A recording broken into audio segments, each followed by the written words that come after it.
This is the Late Round Podcast with your host, JJ Zacharisa.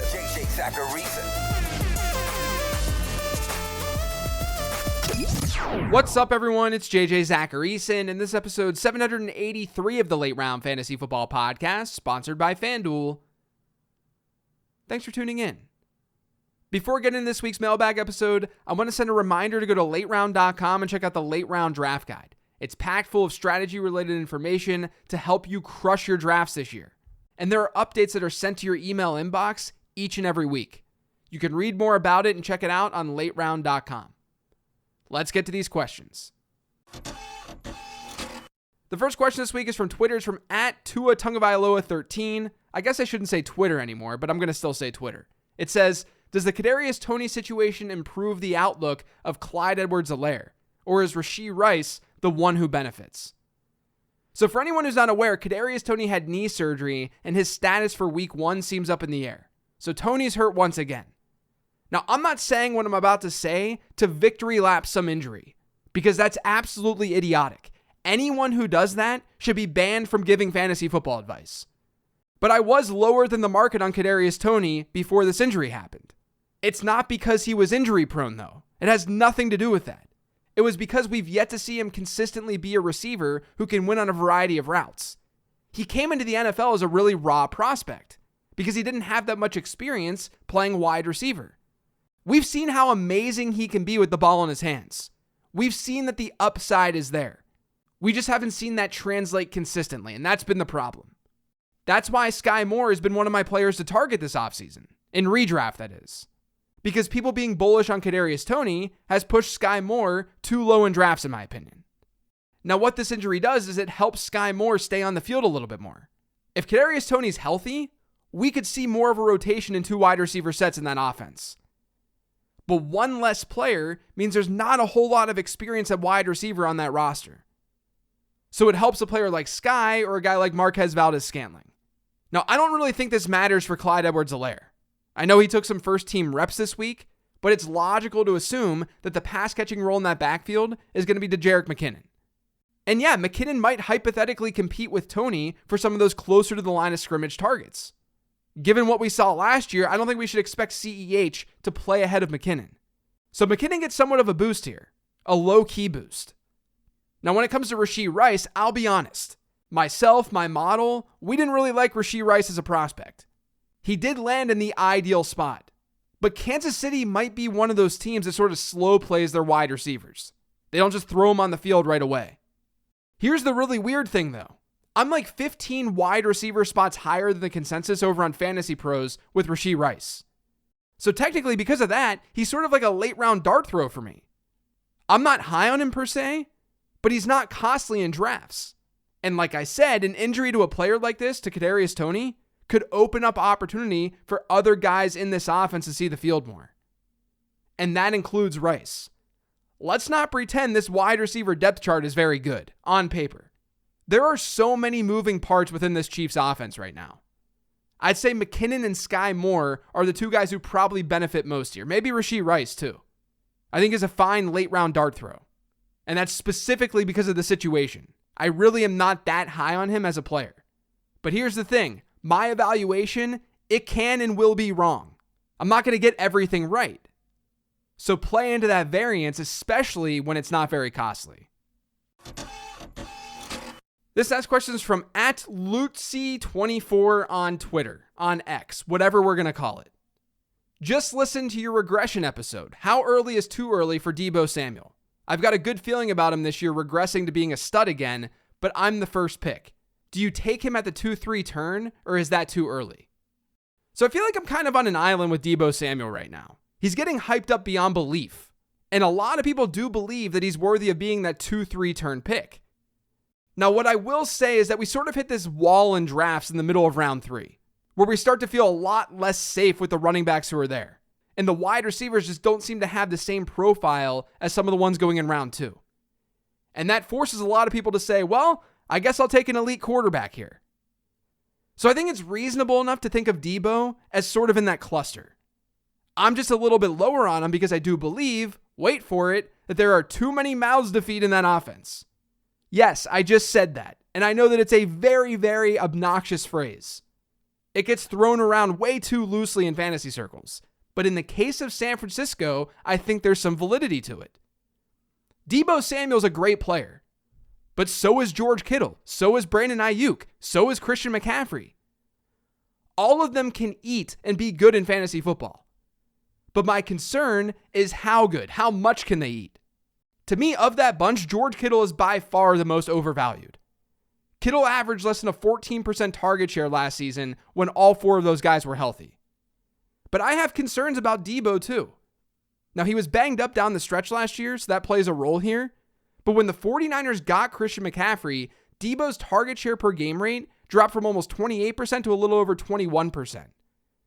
His rushes per game were 3.8, and that fell to 2.7. His PPR points per game dropped from 15.2 to 11. Christian McCaffrey is somewhat of a redundant asset to Deebo Samuel. Now, they both fit this offense really well.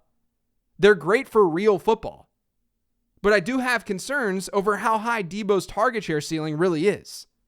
And then the other concern that I feel like no one's talking about right now, San Francisco's offense is probably going to regress a little bit. And I mean that in the context of them starting Brock Purdy. When Brock Purdy took over in Week 13, from Week 13 through Week 18, the 49ers scored a touchdown on a league-high 32.4% of their drives. That's despite ranking 9th in yards per drive. On top of that, during the regular season with Purdy, the 49ers averaged 3.83 offensive touchdowns per game. Since 2011, there have only been 5 teams in the league who averaged better than that across an entire season. We can't just look at what happened last year with the 49ers and with Brock Purdy and assume that's going to be the way that it's going to go this year. The 49ers should be really strong offensively. They're a team who has 3 pass catchers with strong ADP. That's a good thing, like I talked about last month on the show. But I have a hard time believing that they're going to be a top 10 offense of the last decade. We shouldn't project that. We can say it's possible. Maybe Brock Purdy really is that good, but I don't think that it's probable. And for the record, this is not a Brock Purdy take. Brock Purdy's actually a late round dart throw in my draft guide. I'm just saying keep all of that in mind. Now, I've warmed up to Deebo a little bit since my draft guide published, but it seems like everyone has. So I'm still lower on him versus the consensus. This next question is an email from Greg. It says, "Hi JJ, love the show and the draft guide. Thanks. I had a question on touchdown-dependent running backs like Damian Harris. In your draft guide, running backs like that seem to be buried down your rankings.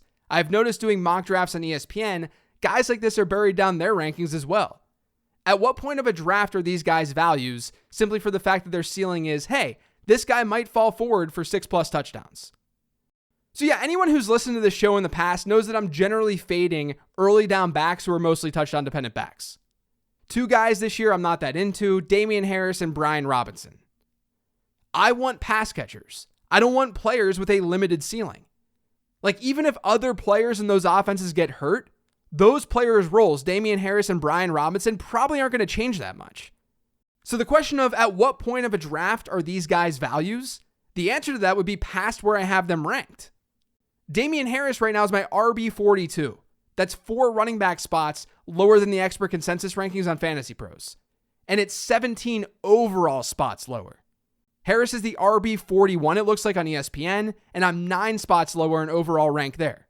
So I'm still lower on a guy like Damian Harris compared to ESPN too. And it's pretty much the same deal with Brian Robinson. Those guys just don't do it for me. Since 2011, we've only had 5 running backs in half PPR leagues. This is not even full PPR. But 5 running backs in half PPR leagues where they had a target share per game rate below 5% and they finished as an RB1. So below a 5% target share, top 12 running back in half PPR formats. And they had to have played a minimum of 8 games. Every single one of those running backs scored at least 11 touchdowns that season. If one of those guys like Damian Harris or Brian Robinson, who were not projecting as pass catchers, if one of them gets to 6 or 7 touchdowns, it's still not really moving the needle. Not in a regular redraft league. Not only do they likely need 10+ touchdowns to be relevant enough, but that's not even a guarantee. Even if they get there, they still might not be that relevant. Basically, you have to ask yourself, if I pass on this player, is he really going to burn me? And in my opinion, the answer to that with Damian Harris and Brian Robinson is no. You should be chasing upside, especially at that point in your draft. And because of those guys' pass catching profiles, I just don't see the upside. Now, best ball is always a different beast because anything can happen in a single week. Brian Robinson, Damian Harris, they could fall into the end zone 2 or 3 times in a given week. But even then, I'm not overly excited about those types of backs. I want more of a ceiling. This next question is from @Danny Cran. It says, a lot of analysts are still holding out hope for Nico Collins. What is the likelihood that he's successful this year given that he has a rookie quarterback? If he has flashes of success, does it mean that he regains hold value for the following year? So a lot of the rookie stuff that I've researched has to do with early and middle round picks, because those are the ones that matter. Those are the ones with higher opportunity costs. With Collins, he's still a late rounder. You'll be able to get him in the double-digit rounds of your home league. I'm far less concerned about the quarterback situation there than I am with a higher pick. With that being said, I think Collins is a decent pick this year. He did what we wanted to see last season. His target share per game rate and improved from 14% during his rookie year to 19% last year. His yards per route run was healthy at 1.68. He was targeted at a good rate per route run too. I've got him 2 wide receiver spots ahead of consensus. So I'm cool with targeting him this year. Now, I don't think that he was this unbelievably good prospect, but he saw his 70th percentile prospect score in my model rise to about an 82nd percentile one in the year 2 model. That doesn't give me high hopes that he has this crazy ceiling, but he can definitely be a contributor. So my stance is that Collins is a good bet to meet and maybe exceed expectation, but I'm not going to bank on him being a consistent every week starter, and ADP reflects that. The most likely scenario for Collins this year, in my opinion, is that he's a good bye week fill-in, which is totally fine. The next question is from @Leonard Stenson. It says, what kind of value does Zamir White hold at this point in training camp? I'm betting Jacobs sits out. His attitude towards Vegas has soured, to say the least. White's someone who's in the late round draft guide as a late round dart throw. He's someone to target. Do I think he's going to be an every down back if Josh Jacobs doesn't play? No, I don't. They have pass catching backs on that team who could work that side of things. And White's never been a proven pass catcher dating back to college, thanks to some serious competition at Georgia. But these guys are late round picks for a reason. They're final round picks for a reason. They all have some issues with their profile. Zamir White has Josh Jacobs hypothetically ahead of him on the depth chart. So White's a straight up handcuff. And I'll be honest with you guys, I'm not usually into handcuffs like this, where they don't have any value at all without an injury. We're not talking about Jalen Warren or Tank Bigsby, who could have some role even if Najee Harris and Travis Etienne don't get hurt. Zamir White likely has 0 fantasy value unless Josh Jacobs is out. But we're looking at a situation with Jacobs where this is not ordinary. You never know how these things are going to pan out. Just ask the Steelers. We should have learned from the Le'Veon Bell situation. And of all the running backs who might have a contract issue right now, Jacobs is the one who's number 1 on a team that likely won't be super competitive this year, and number 2 probably has the best case for a better contract given what he did last season. Given the state of the Raiders, maybe they just don't prioritize this contract with Jacobs. You just have to be open-minded about that kind of thing. So I think White, even though he'd probably just be their early down guy, he deserves to be drafted. He deserves to be targeted late, because you never know. And maybe they want to see if he could actually be a featured back. This next question is from Threads, and it's from Gerard. It says, hey JJ, in terms of the Philadelphia backfield, you have 2 running backs that meet certain criteria that in theory should make them targets. Swift is a dead zone back, but he's young and a pass catcher in a good offense. Penny is a mid-round running back whose RB1 goes in the dead zone, he's in his 6th year, and he's in a very ambiguous backfield. Who would you rather target considering these factors? Yeah, so I think this goes back to what I had talked about recently on the show about using this criteria and saying, this guy's a target based on the criteria, this guy isn't. To think of it in that black and white of a way. Now, regarding the dead zone, we want pass catching backs who are ideally rookies, not just young players. We want rookies in the dead zone. And Swift is not a rookie, but he is a pass catching back. It's good to have a pass catcher. You want a pass catcher. But ideally, when it comes to age, you want rookies out of the dead zone. Maybe second-year guys too. But here's my thing with DeAndre Swift. We don't know that he's actually in store for a lot of targets in that offense. Someone like Rashad White, for instance, we can feel pretty good about him projecting at a 10, 11% target share or more. With Swift, we think that's possible, but it's not a lock. My projection has him around that 10% mark, but without early down work and with Jalen Hurts stealing goal line work, that may not cut it. So he fits some criteria loosely, but he does not fit things flawlessly here. Again, I go back to Jahmyr Gibbs, who does fit things flawlessly. And then Rashad Penny, it's the same thing. Yes, having a middle round running back with a dead zone teammate, that's great. That's what Tony Pollard looked like last year. But Tony Pollard also had a great pass catching profile. Rashad Penny has not been a pass catcher in the NFL. We know this. That limits upside. And he's also past his 5th NFL season. We don't see players exceed ADP expectation by a whole lot of points per game when they're older guys getting drafted in the middle rounds, past year 5. It doesn't happen very often at all. We have to remember that these breakout trends that I talk about are not certainties. It's probability. There's a better chance for a player to hit if he ends up seeing a high target share. There's a better chance a player hits if he's part of an ambiguous backfield. But when I say hit, we're talking like 25, 30% here. Those are our odds. Ambiguous backfields don't hit a lot. It's just that ambiguous backfields hit more often than non-ambiguous backfields in those middle rounds. And as a result, it's okay to say this particular ambiguous backfield, I don't have a favorite. I think there's a reasonable chance that this stays ambiguous all year because there's not necessarily a clear favorite. Or if you really like that backfield, if you really like the Eagles' backfield, and you're playing in more than a couple of leagues, split the difference. Get Swift in one and get Rashad Penny in another. Now, I'm not trying to avoid this answer. If I were to choose one of these players at value, it would probably be Rashad Penny. He fits the Miles Sanders mold a lot more than DeAndre Swift does. And we saw some spiked weeks and decent production from Sanders last year. I just don't think Penny's someone who's going to end up going nuts this year, similar to Sanders last year. Everyone's excited about Miles Sanders in 2022, last season. He was the RB22 in PPR points per game. He was an RB2 last year. Now, can Penny do that? Can he do better than that? Now, I think Penny's arguably a better runner, but I don't think he's going to see a vastly different target share than Miles Sanders had last year. And that was really the difference in why Sanders couldn't get over that RB2 hump. So both are just fine. It's a situation where I don't have a strong opinion because I think it's a pretty unique situation. And even though that offense should be good, we have to remember that there are awesome pass catchers there. Jalen Hurts is going to steal some work at the goal line. It's not necessarily this awesome place for running backs to thrive. So to bring all that together, I'd probably draft Penny at his ADP over Swift at his. And I think this is looking like a true committee. It's fine to throw darts at this ambiguous backfield.